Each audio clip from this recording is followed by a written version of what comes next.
Hello everyone, my name is Brandon Ferguson, and my presentation is called SourceMarker Continuous Feedback for Developers. It is my hope that this talk excites software developers about a novel way for developing and operating software in tandem.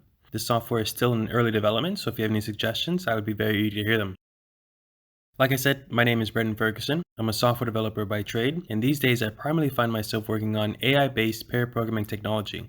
If that or anything in this talk interests you, there's my email, feel free to message me. For an idea of how I structure this talk, I've included a brief agenda. First, I'll offer my perspective and introduce an issue I see, a possible solution to that issue, my implementation and demonstration of that solution, and then I'll finish the talk off with where I think this type of technology is headed. So before we can talk about where things are headed, I'd like to give some perspective about where I believe the field of software development has come from and where it is. My motivating belief for this talk is that the lines between software development and software operation are becoming increasingly blurred. That is to say that these days, developing software invariably involves operating software, and operating software invariably involves developing software.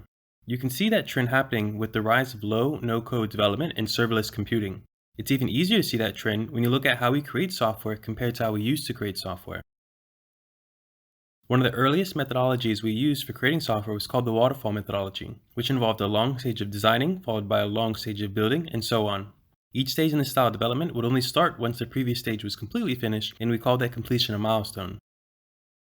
And a consequence of this style of software development is that there's a long interval between designing features and delivering or deploying those features. The reason being, the waterfall methodology is an everything or nothing sort of methodology. You either get all of the features or you get none of the features. Here you can see that there are 4 features to deliver, and all 4 features are delivered together. You can visualize the waterfall methodology like this: a long period of little to no value, followed by a rapid increase in value once the entire product with all the features is delivered. Then we improved on this process and we developed the agile methodology. Here you can see we've shortened the amount of time we spend on each stage, and instead of milestones we have sprints. Whereas a milestone indicated we were done with a specific stage for the life of the product, a sprint simply indicates that we've delivered or deployed some features, and now it's time to do it again with even more features. Here you can see, instead of delivering all 4 features at once, 2 features are delivered at a time. Whereas milestones are typically measured in months, sprints are typically measured in weeks, and the reason why sprints can be completed in weeks is because they deliver fewer features at a time. Instead of delivering all 4 features at once, as with the waterfall methodology, the agile methodology incentivizes smaller groupings of features, with additional features coming via software updates. And then finally, we have what's known as a DevOps methodology. This is where we get concepts such as continuous integration, continuous delivery, and continuous deployment. One of the first things you notice about this methodology is that there are no milestones or sprints. This methodology automates the process of delivering features so well that the act of delivering or deploying something is not seen as a special event, but rather as a non-event.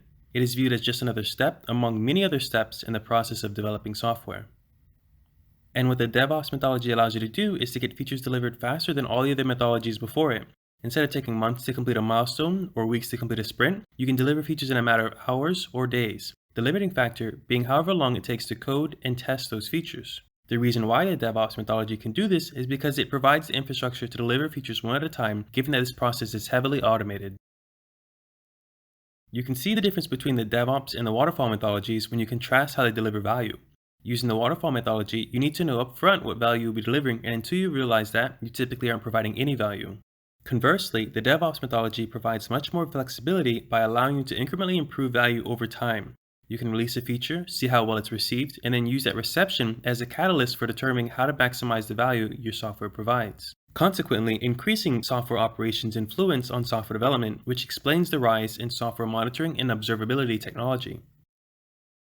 In the waterfall methodology, a relationship between software development and software operation does exist, but they're fairly far removed from each other.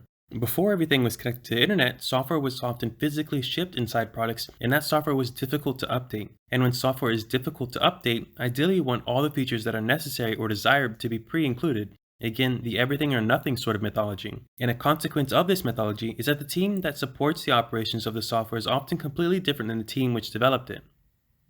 Then we move to the agile methodology. In the agile methodology, the gap between software development and software operation dramatically decreased. This methodology is less useful for products which are difficult to update and require the everything or nothing sort of delivery, but can be very useful for software which is easy to update. You still have a team dedicated to development and a team dedicated to operation, but in the agile methodology, there's an increased amount of communication happening between these teams. And then finally, we moved on to the DevOps methodology. Using the DevOps methodology, the gap between software development and software operation dramatically decreased yet again. Now we're almost to a point where there is no gap. An example of this small gap can be seen with technologies such as function as a service architecture. This technology enables us to build and operate vastly scalable applications with not much more than an internet connection and a bit of programming knowledge. The DevOps methodology has created a gap between software development and software operations so small that we even have those that jump back and forth between these practices. These are the ones we call our DevOps engineers, and I think that's progress. So then what's the issue? Well, I believe the issue is that even though the lines between software development and software operation are becoming increasingly blurred, most still view these practices like so, which is essentially that they're completely different practices which require completely different teams. And this mostly makes sense when you see how different the typical environment involved with these practices appear.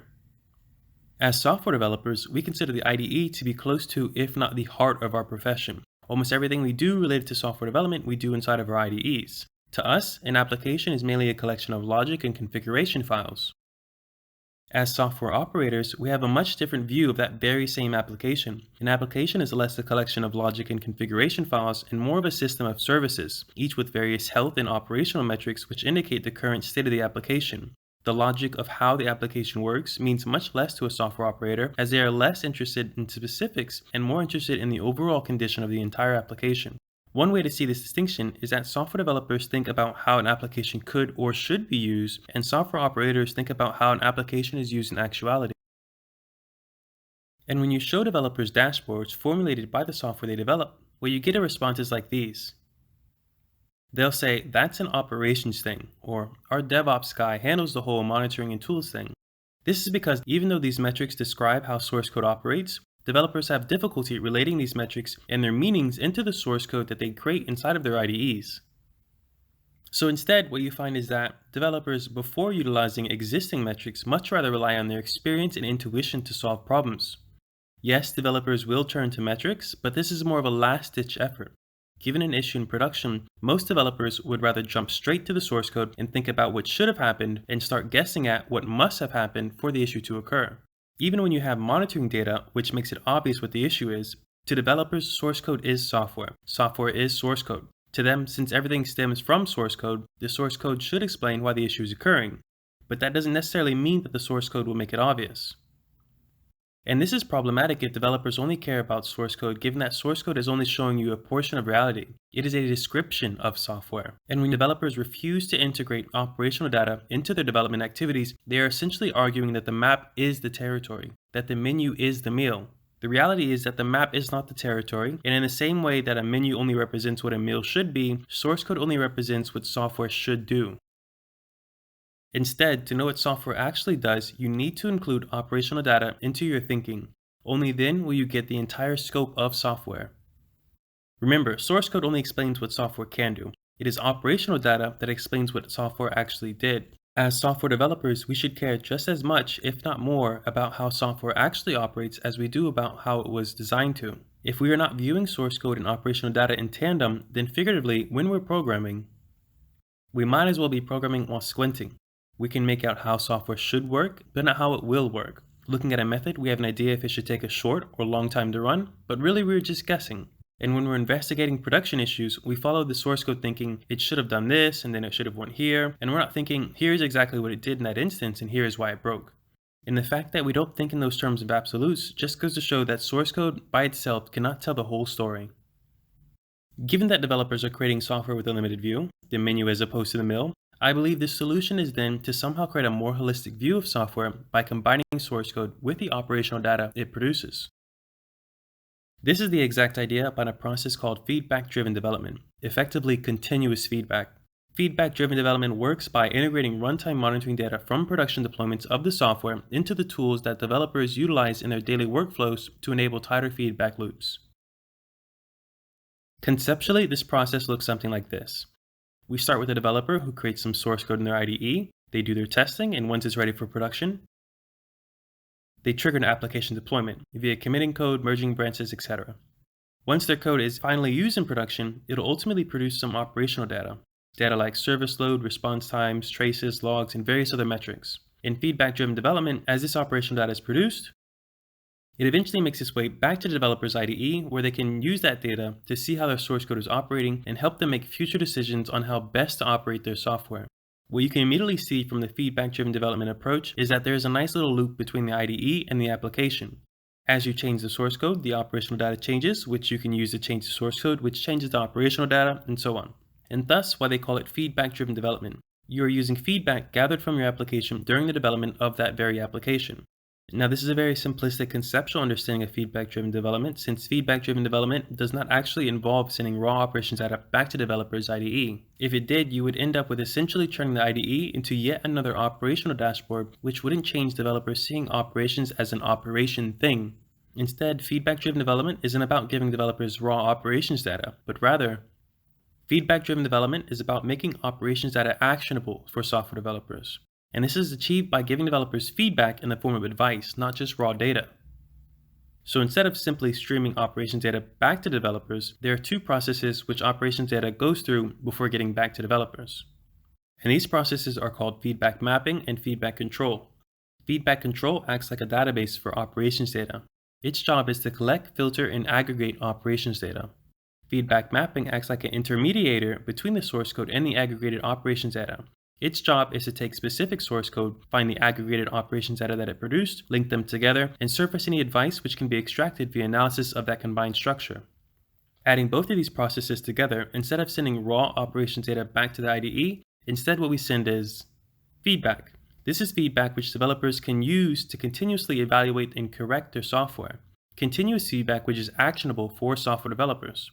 Now, we'll get into exactly what feedback looks like soon, but first I think it's important to understand how feedback mapping and feedback control works. Again, feedback control is the process of collecting, filtering, and aggregating operations data. And before you can collect operations data, you first have to produce it, which is typically done via the users of your application. As they make use of your application produces various streams of operational data, which can be monitored. Here we can see some streams of traces, logs, and metrics.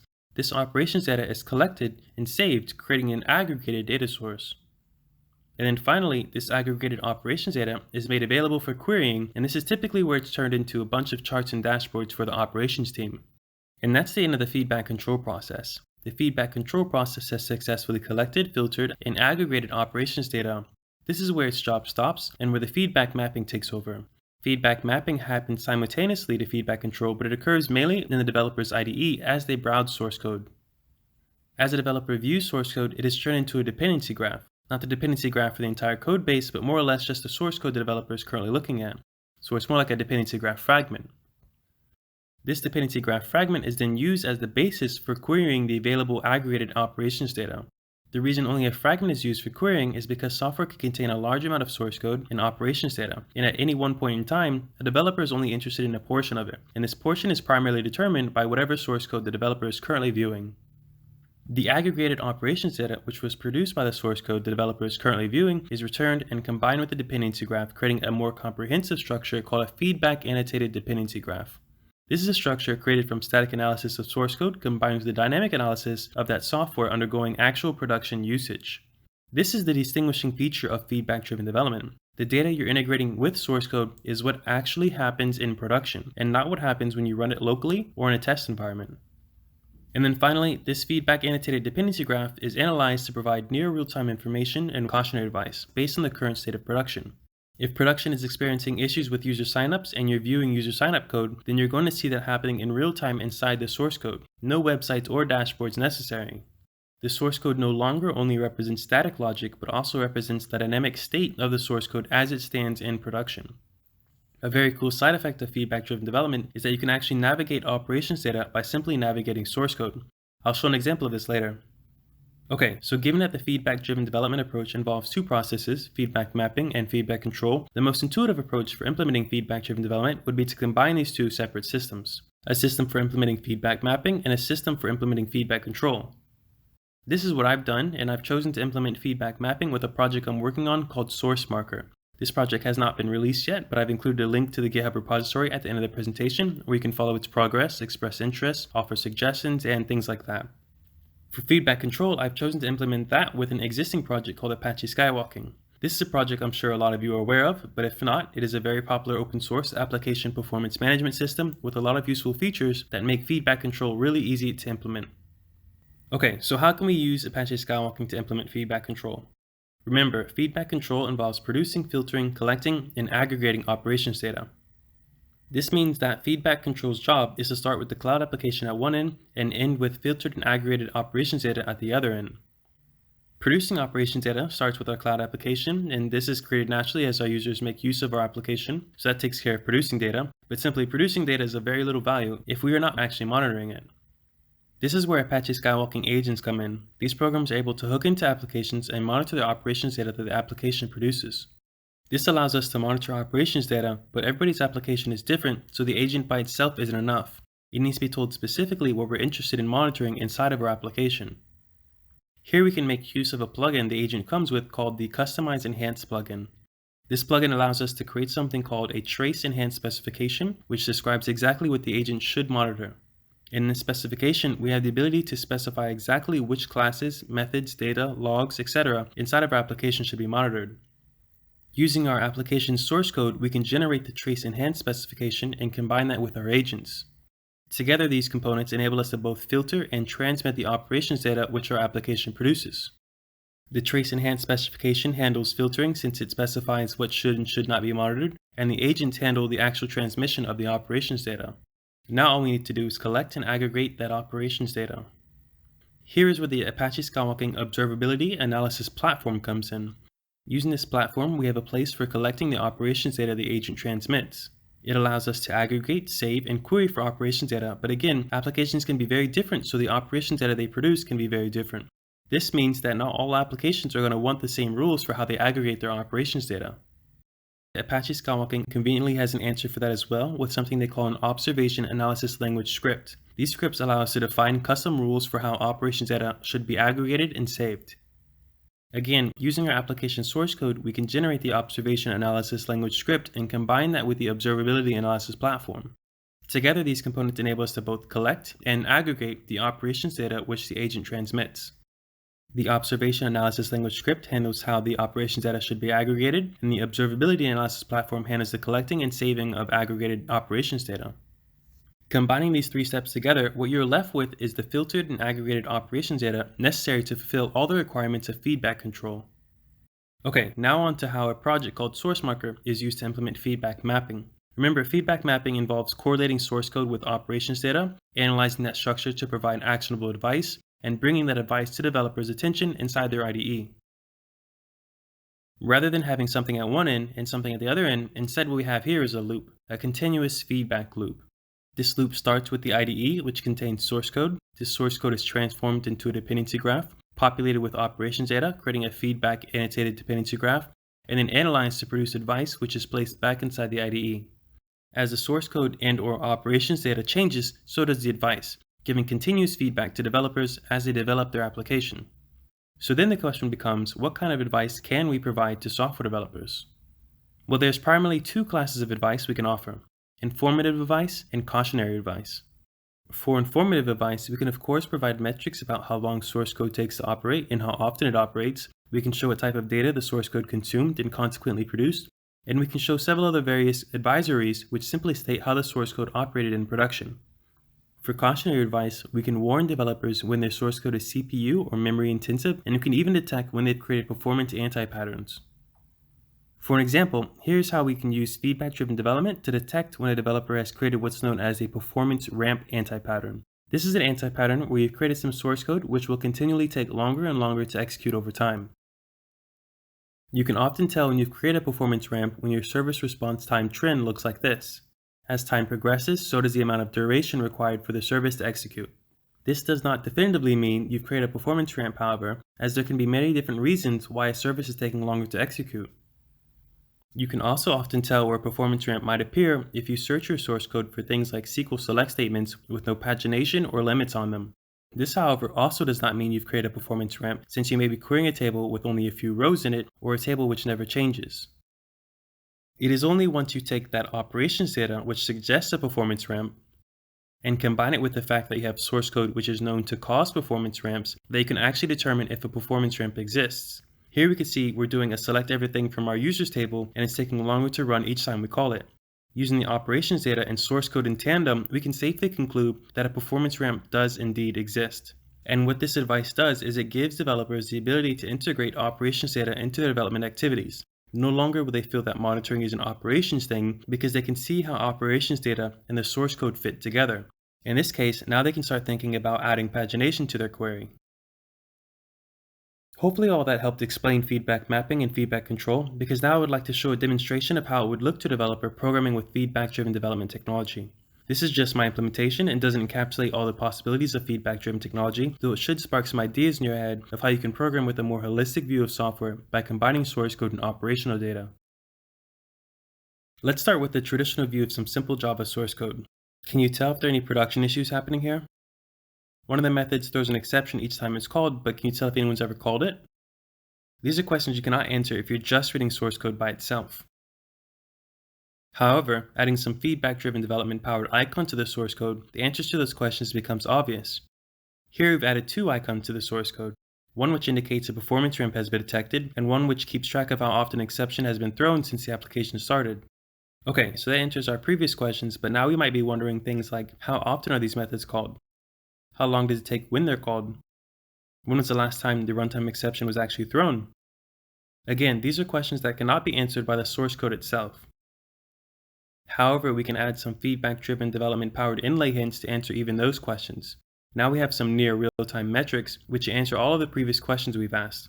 We can see how often these methods are called, how long they take to run, and how many times they've been called since the application started. Even better, this information is updated in real time, so we can always keep track of the current state of the source code in production. Feedback-driven development-powered icons and inlay hints are very useful for getting developers' attention, but they're not expressive enough for more complex, informative, and cautionary advice. They only offer summarized data, and their main goal is to get the developer's attention so that they will view what's known as the source portal. This is a UI that changes based on the source code you're currently viewing. For example, this source code is a class called WebAppController, which is a Spring REST controller that contains a couple GET and POST endpoints. Again, reading this source code alone, it's impossible to tell how it's performing in production, besides the fact that Git users is suffering from a performance ramp. But, using a keyboard shortcut, we can bring up the source portal in a pop-up above our code which shows in much greater detail how this entire REST controller is currently operating in production. Here we can see how all of the endpoints we've defined are operating. We can see their average throughput, response time, and SLA. And given that this UI is hooked up directly to our IDE, we can navigate our source code by simply clicking what we're interested in. Since the Get Users endpoint is currently suffering from a performance ramp, let's take a closer look at that by clicking it. Notice how not only the UI changes to show us the Get Users endpoint in more detail, but also how we've jumped in the source code to the Get Users method. This allows us to see the source code and the operational data at the same time. We don't need to dig through any dashboards, as the correct and specific operational data is already visible. Okay, so given that this getUsers method has a performance ramp icon, let's verify if that's true. We're looking at the last 5 minutes, and there seems to be an upward trend, but it doesn't look that bad. Let's try looking at how it's performed for the last 3 hours. We can click the time dropdown, select last 3 hours, and now it's a bit more obvious that the performance ramp advice we're getting seems to be valid. We can see in the last 3 hours, the average response time has gone from something like 20 milliseconds to almost 900 milliseconds. That appears to be very indicative to a performance ramp, though we can dig even deeper into this problem by looking at some of the collected traces related to this endpoint. So let's click the Traces tab. And here we can view the live request that this source code is currently processing. We can even see the values being passed to this method. In this case, our endpoint only accepts a boolean, so all we see is trues and falses being processed. Let's click on one of these traces and see if we can figure out why we have a performance ramp warning. We can see that this endpoint is using the Spring framework, it's making some general computations, and it's executing a SQL select statement. If we wanted to, we can get a summary of this trace stack by clicking the trace stack dropdown. And we can see that this trace started and finished at 11:03 p.m. and overall it was successful. That's all good, but if we go back to the trace stack, we can see that the select statement does have a caution status. We can go directly into that to get straight to the issue, but I want to further show how we can navigate operational data and source code in tandem. Currently we are viewing the summarized trace stack. Let's click the detailed trace stack instead. Now we can see each method that was called during this trace one method at a time. Here I can see the issue is coming from the user service impl get users call, which we've passed the value of false to. We can click that method. And again, notice how not only the UI changes, but our position in the source code also changes. Now we are at the user service impl class looking at the get users method. Here we can see that the caution status comes from the SQL select statement, which is being performed via our execution of the user storage find all call. We can click that to get more information. And we finally reach the root cause of the caution status. Here we can see, yes, a performance ramp was detected, and the issue stems from the fact that we're making a select everything from users query. We can also see when it was first detected, when it was last detected, how long it used to take, how long it currently takes, and the percentage increase it's gone through since we've turned our application on. This is actionable information a developer can use to start thinking about the appropriate way to solve this problem. Again, the likely fix is pagination, but that's up to you. SourceMarker aims to give you a more holistic view of your software and give you advice, but it can't fix code for you. As a developer, it's your job to decide what fix works best for you. Okay, so that was an example of how we can follow some cautionary advice to find its root cause. We navigated our operational data, and in doing so also navigated our source code. Cautionary advice is not all that's possible though. Informative advice can also be useful, and something that developers often find themselves doing is looking through logs. Let's see a feedback-driven development approach towards viewing logs. Again, here's some source code. Can you tell me how many times we've logged any of the debug, info, or error calls? It would be pretty important to know if we logged a lot of errors in production, wouldn't it? Unfortunately, source code by itself does not tell you what production is currently experiencing. It can only tell you what's possible. But adding some feedback-driven development-powered icons to the source code, the answer to those questions becomes obvious. Here we can see the error logs were never called, so that's good to know. And again, feedback-driven development icons are useful for getting the developer's attention, but don't tell us too much but basic information about how something is currently operating. Let's hit a keyboard shortcut to bring up the source portal again. And notice in doing so, the source portal automatically brings up the logs view. Again, the source portal changes what it looks like based on the source code you're currently viewing when you trigger it. Here we can see a summarized view of how many times each log pattern has been triggered in production. This is useful information, but just like when we're viewing summarized traces, we can get more detail by clicking the detailed view icon. And now we can watch the logs specific to this method in near real time as they're occurring in production. That's pretty useful, but let's say we aren't interested in all the logs inside this method, but rather only one specific one. We can click the one we're interested in, like so. And just like that, we have a near real-time feed of all the logs produced by this single statement in production.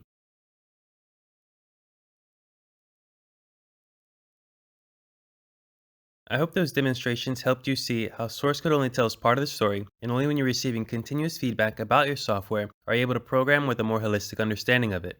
And while you may think continuous feedback is simply something that would be nice to have, I think it'll gradually present itself as something necessary to have. I think that becomes obvious when you look at the automation of software development. We've automated going from developing to testing with continuous integration. We've automated going from developing to releasing with continuous delivery. We've automated going from developing to operating with continuous deployment. All of these automations mark progress for the field of software development. However, we are living in a world powered by software which is consistently undergoing development. Software needs to evolve to remain relevant, so continuously updating it is necessary, but continuous delivery without continuous feedback is very, very dangerous. The more we rely on software, the more we amplify the ability for software bugs to cause damage. If we're going to be continuously delivering and deploying software, we must also be continuously receiving and utilizing feedback about that software. And this is what feedback-driven development, aka continuous feedback, allows us to do. And I believe in doing so enables us to finish removing the gap between software development and software operation. And I believe removing that last little bit of gap will result in what's known as live software development or interactive programming. Live software development is the result of merging software development with software operation. In this style of software development, there is no gap between software development and software operation. When you're programming, you're literally modifying the currently operating software, and when you modify the currently operating software, there is no need for deploying updates. You effectively deployed your changes by virtue of making them. I believe this to be where software development is headed, and I think feedback-driven development is the precursor, and I'd like to use my last remaining slides to envision that transition. Let's start with standard software development. We have our development team that develop, build, and test their code with development requests, which ideally mimic production requests as much as possible. They then use the feedback they receive from testing and go back to developing, where everything works as expected and their code is deployed and operated in production, where it eventually starts experiencing production requests. One thing to notice in this diagram is that the operations team is not needed to help developers test software. They are able to do this all themselves because whenever they test, they get immediate feedback. However, whenever the software receives production requests which cause it to act incorrectly, it is the operations team that gives feedback to developers. This delay in communication is one of the primary reasons why there is still a gap between software development and software operation. Feedback-driven development comes in and says, okay, in the same way developers can see how their code operates during development is how we're going to let them see how their code operates during production. And this essentially automates away a portion of the operations team. I've added a robot to the operations team to signify some of their responsibilities have been automated. Now this is just what's known as analytic feedback-driven development. While I do not show it in the demos, there's another stage of feedback-driven development which is called predictive feedback-driven development. Predictive feedback-driven development says, hey, I'm noticing that there are correlations between development requests and production requests, which drive correlations between development feedback and production feedback. It then uses those correlations to offer future predictions for how the software will operate in production based on how the software operates locally. For example, let's say I write code which calls a method in a loop several times, and locally that method executes very fast, but in production that method takes a long time to execute. What predictive feedback-driven development does is, while you're writing that loop, it tells you that if you deploy this code, it will take a long time to run in production. This would then allow developers to foresee and avoid certain production issues. In this case, now I can consider using some sort of transaction or batching logic and avoid calling that method in a loop. Since it's typically the operations team which have the metrics and ability to predict how production will respond to changes in traffic, and predictive feedback-driven development gives this ability to software developers, I've added yet another robot to their team to show how more responsibilities are being automated away. Finally, all this continuous feedback will allow us to finish merging software development and software operation so that developing software is indistinguishable from operating software. There won't be a development environment, there won't be an operations team, and testing and production will be considered safe and conventional. This is the promise that live software development offers, and I think it'll primarily offer that through automatically wrapping feature flags to every change which developers introduce. These feature flags will progressively become more comprehensive and will allow developers to make changes in production safely and efficiently. If you're interested in how exactly that would work, I'd recommend looking into deployless architecture, specifically dark laying and large darkly. If you're still having trouble seeing how developing in production could ever become a reality, let's look at this logically. We established early on that the lines between software development and software operation are blurring. This is primarily due to software automation, a key component to the DevOps approach. We started with automating away the difficult process of building software with continuous integration. Then we automated away the difficult process of releasing software with continuous delivery, followed by automating away the difficult process of deploying software with continuous deployment. And we've even automated away the difficult process of monitoring software and making sure it's both running and running correctly with continuous monitoring. All that remains is the fact that the operations team operates or controls production, primarily because they are aware of the metrics which indicate the health of the software, and they're able to use those metrics to know and predict how the software is or will perform. And these are precisely the abilities analytic and predictive feedback-driven development gives developers through continuous feedback. After all that, all you're left with is a production environment which is governed by a team with no responsibilities. And in the same way that DevOps remove the specialness of getting things into production, live software development will remove the specialness of production. After all, if we're able to safely build, release, deploy, monitor, and operate in production, then there's nothing stopping us from safely planning, coding, and testing in production as well. And this is what I believe will become normal for software developers, at least until automation takes over software development as well. Thanks for listening. If you want to follow the progress of SourceMarker, you can see the GitHub repo right there. It's github.com/source++/SourceMarker. We are very close to our first release, so maybe give it a star and watch for releases so you'll be the first to know when it happens. And finally, I would like to thank the Apache Software Foundation and the Apache Skywalking team, specifically Wu Xing, for inviting me to speak at ApacheCon. It was very much an honor. Thank you.